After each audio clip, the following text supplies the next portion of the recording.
crimes for which he has now been indicted and is in federal court awaiting trial.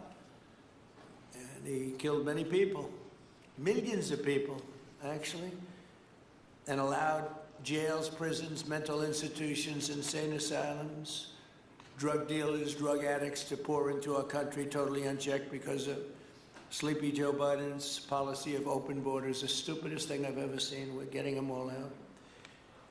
The departure of Maduro makes it possible an incredible future for both nations, Venezuela and the United States, in which we will more closely integrate the economies of two major energy powers in the Western Hemisphere. Energy coming out of Venezuela was very small. One of the things the United States gets out of this will be even lower energy prices. We have people now getting gasoline for $1.99, $1.96, $1.95, $1.92 yesterday, somebody. And it used to be $3.50, $4, $5 a gallon. Think of that, $1.99. Decades ago, the United States built Venezuela's oil industry at tremendous expense with American skill, technology, know-how, and dollars. But those assets were stolen from us, and we had presidents who did nothing about it. This president is much different than your other presidents. They did nothing about it. They stole it. Some of the people in this room were a little bit younger when that happened, but not that much younger. It wasn't that long ago. But they stole our assets like we were babies, and the United States did absolutely nothing about it. So now we're doing everything about it. Now we're doing 500% about it, but it's a long time after the act took place. So they stole from us, and it was taken by socialists and communists at the time, and Venezuela was going bad, really bad. And as much oil as they have, they're producing almost nothing, which is just a system. So we're really, if you look at it, we're taking back what was taken from us. They took our oil industry. We built that entire oil industry. Started a long time ago, but they took it, and they were very ungracious to this country. But now they're being very nice. American companies will have the opportunity to rebuild Venezuela's rotting energy infrastructure and eventually increase oil production to levels never, ever seen before. When you add Venezuela and the United States together, we have 55% of the oil in the world. The United States is #1. We have them drilling. Drill, baby, drill was my campaign. And Doug and Chris, I think we're setting records on drilling right now and taking oil without Venezuela. That's how we're getting the oil prices down. The plan is for them to spend, meaning our giant oil companies will be spending at least $100 billion of their money, not the government's money. They don't need government money. But they need government protection and need government security that when they spend all this money, it's going to be there so they get their money back and make a very nice return. The plan is for them to spend at least $100 billion to rebuild the capacity and the infrastructure necessary. Venezuela has also agreed that the United States will immediately begin refining and selling up to 50 million barrels of Venezuelan crude oil, which will continue indefinitely. We're all set to do it. We have the refining capacity. It was actually based very much on the Venezuelan oil, which is a heavy oil, very good oil, great oil. It's fantastic for certain things like asphalt roads.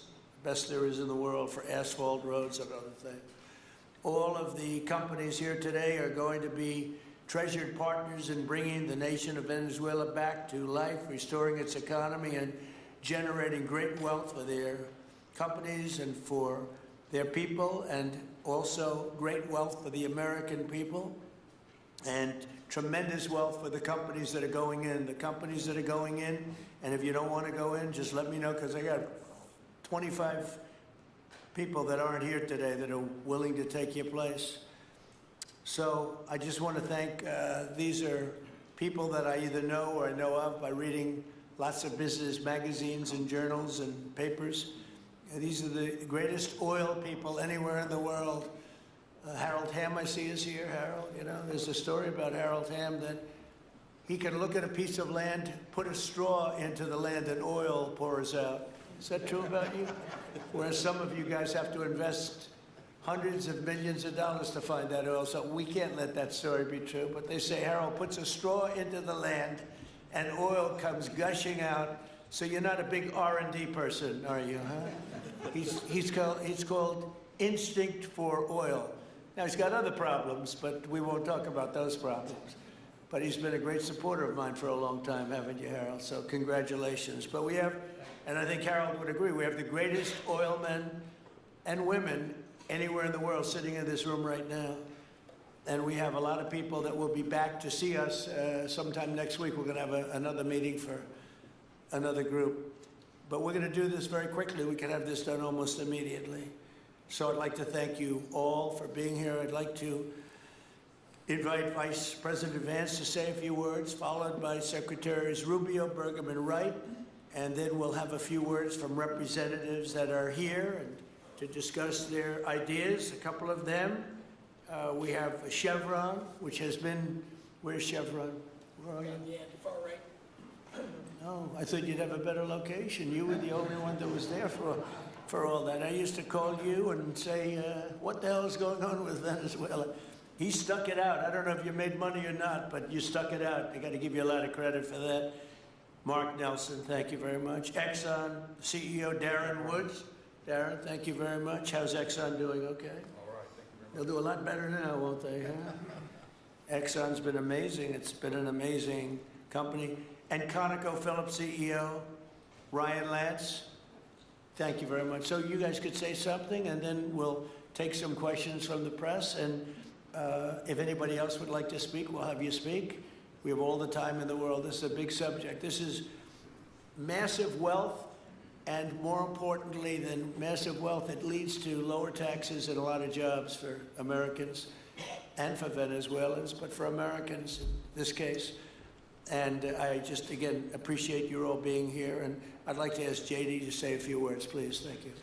Thank you, Mr. President. Thanks to everybody for being here. You know, as a Marine Corps veteran for my entire lifetime, presidents, and let's be honest, they were Democrats and Republicans, would send the American military to far-off places. They would get us involved in these endless quagmires. They would lose hundreds or thousands of American lives, and the American people would get nothing out of these misadventures.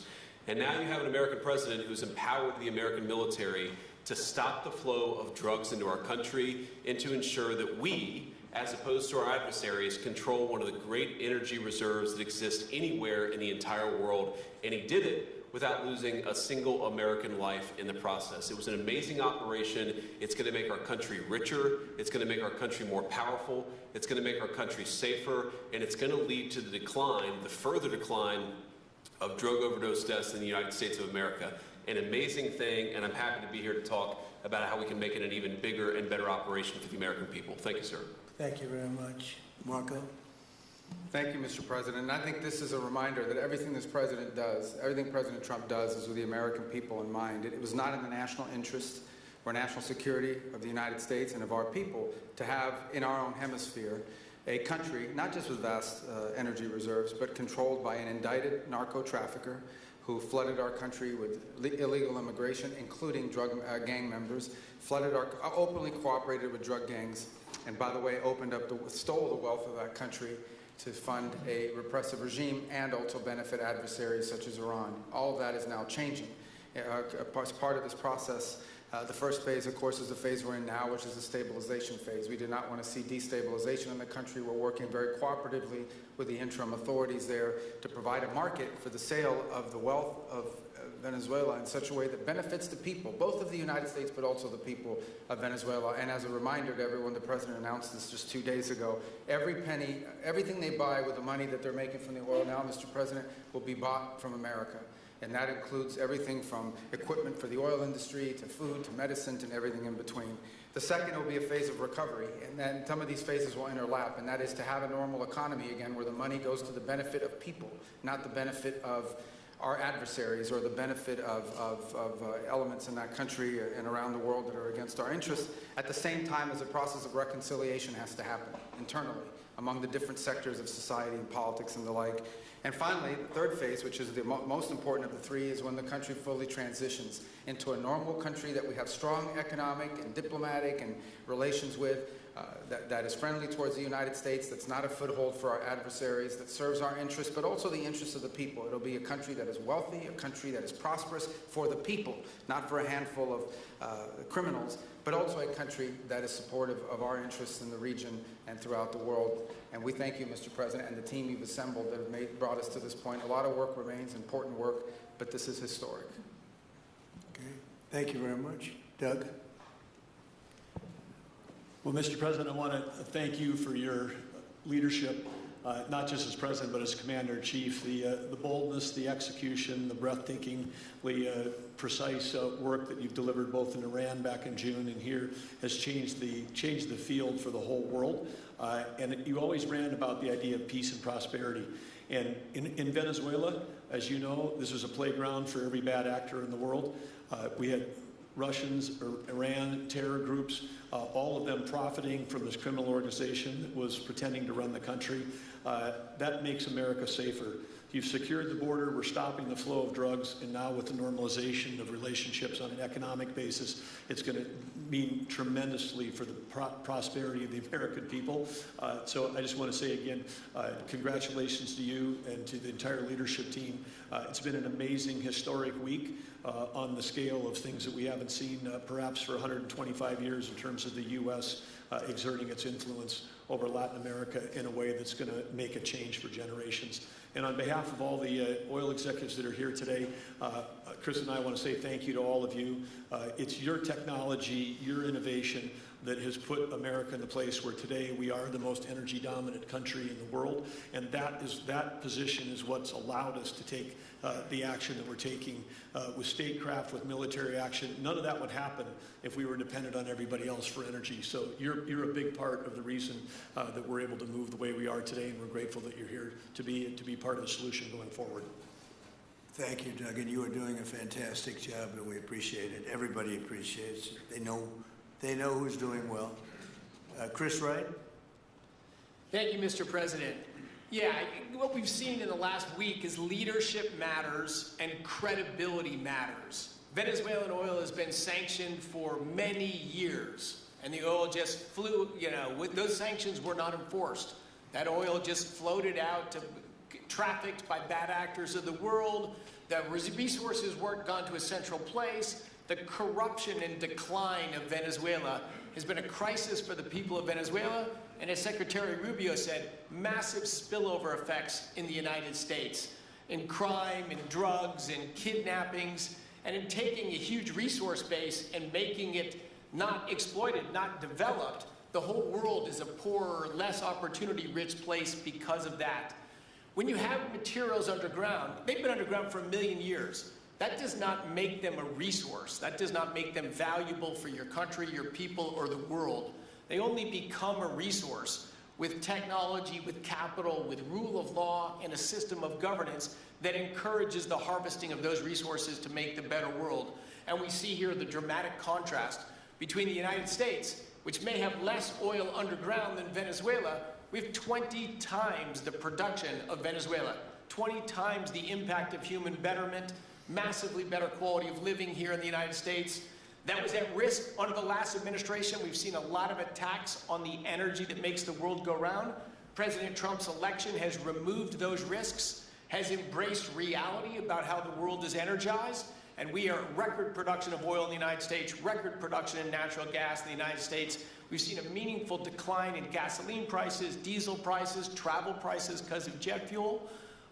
And now President Trump is taking the genius of a different way to try to solve a 25-year festering problem in Venezuela, that all the traditional things have not worked, but ordering both a tremendous military operation to remove the heads of a criminal organization masquerading as a government, and then to use the power of our military, not to fire bullets, but to stop the flow of Venezuelan oil to the world, immediately gave us leverage over the interim authorities in Venezuela and has allowed us to be in this position today where the actions of this government can massively improve Venezuela for the better, and the bigger impact is to massively improve the quality of life, affordability, safety, and security of the United States. Very proud to be here. And we'll turn it over to Mark Nelson, who's the vice chairman of Chevron. Chevron has been in Venezuela for over 100 years, continuously. Mike Wirth, the CEO, had a knee replacement recently. He's not here. Mark is a tremendous leader in our industry, and I'll turn it over to him. Thank you, Secretary Wright. Again, I'll send Mike Wirth's regrets. He really wanted to be here, Mr. President.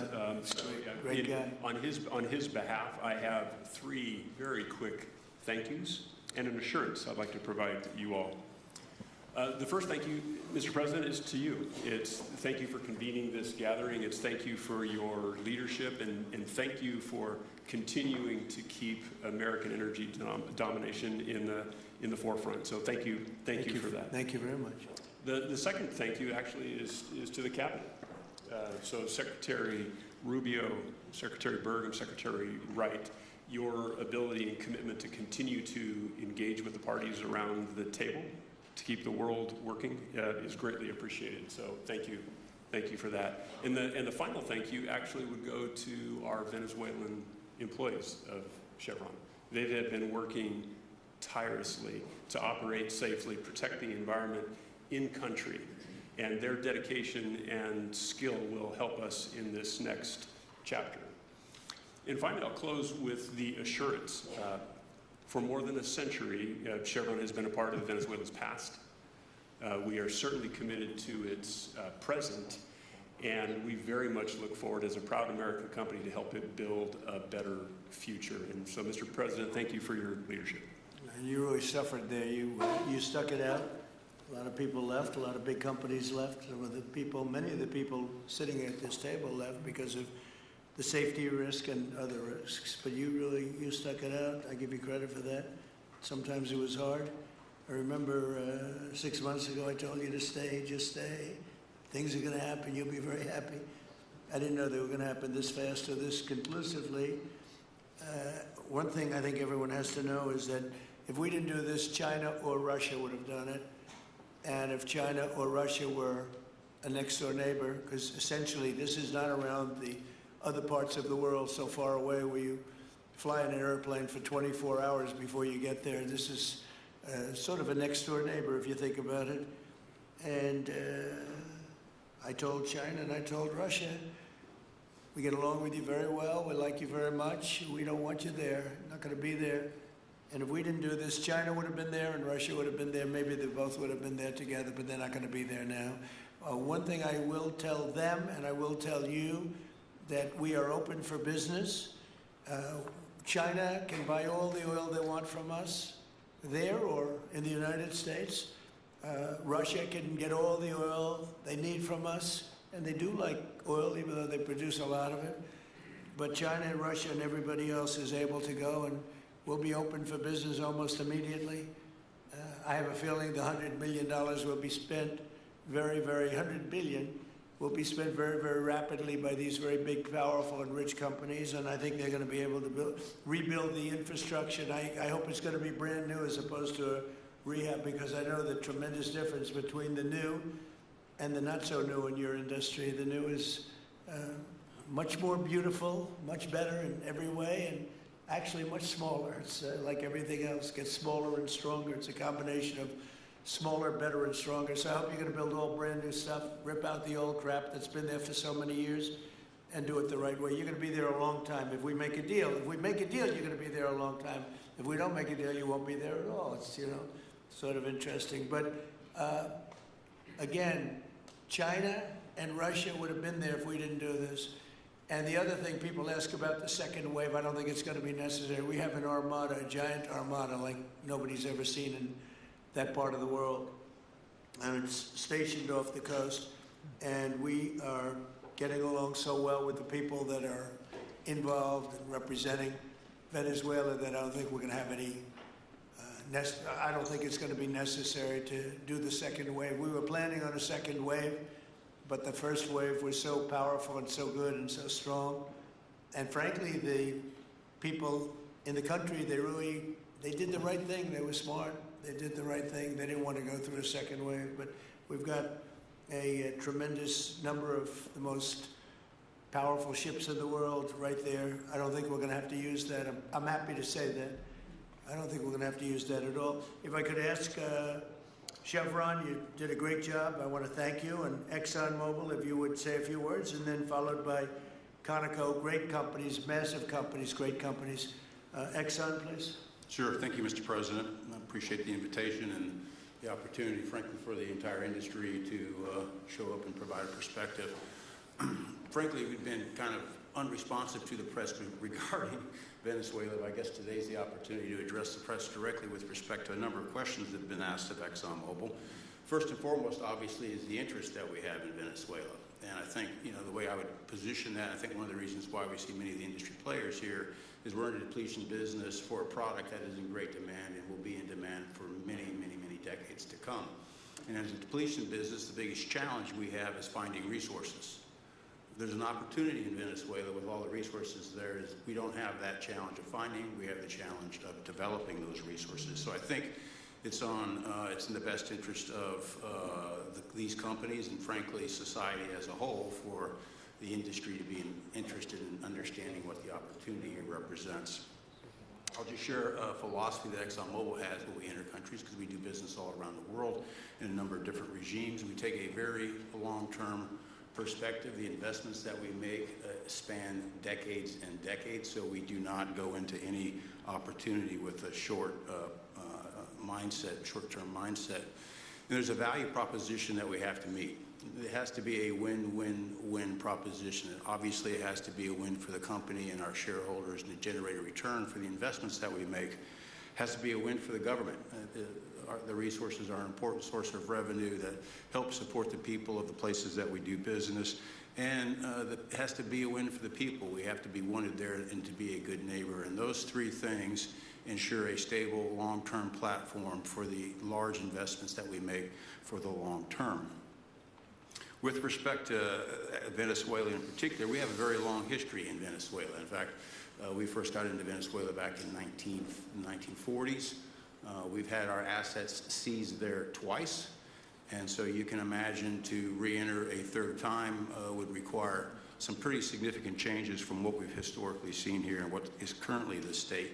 If we look at the legal and commercial constructs and frameworks in place today in Venezuela, today it's uninvestable. And so significant changes have to be made to those commercial frameworks, the legal system. There has to be durable investment protections, and there has to be a change to the hydrocarbon laws in the country.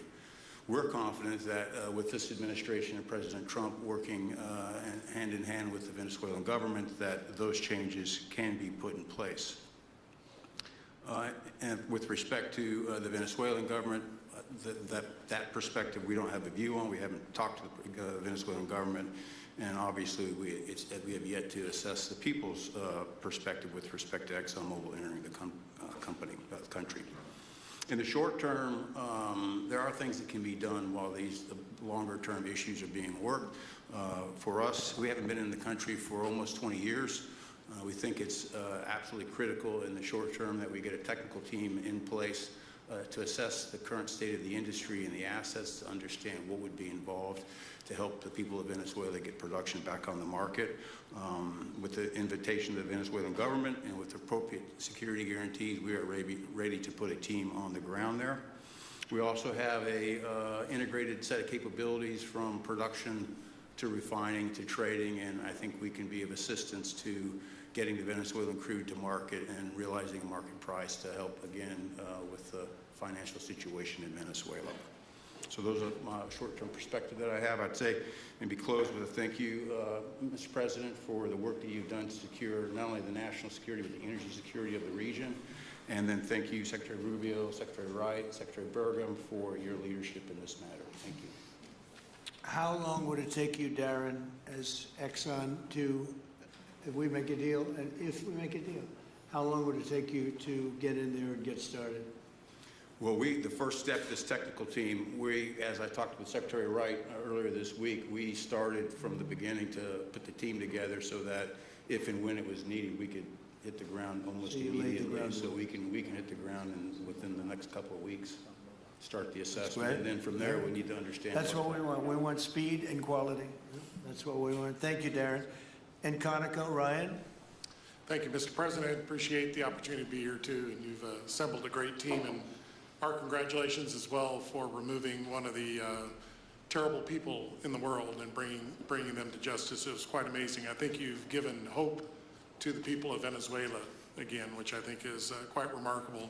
And we've been on the other end of that despot regime a long time. Our assets were expropriated. I had a little bit more hair when that happened. And you know, I think we're the largest non-sovereign credit holder in Venezuela today. So we're at a bit of a different situation, but I think your big and bold idea to use energy commerce instead of conflict is something that could make a real big difference in Venezuela. And our company certainly stands ready to help in that endeavor. Encourage you to continue to think bigger and even bolder. And we've had some discussions with your energy team about that as well.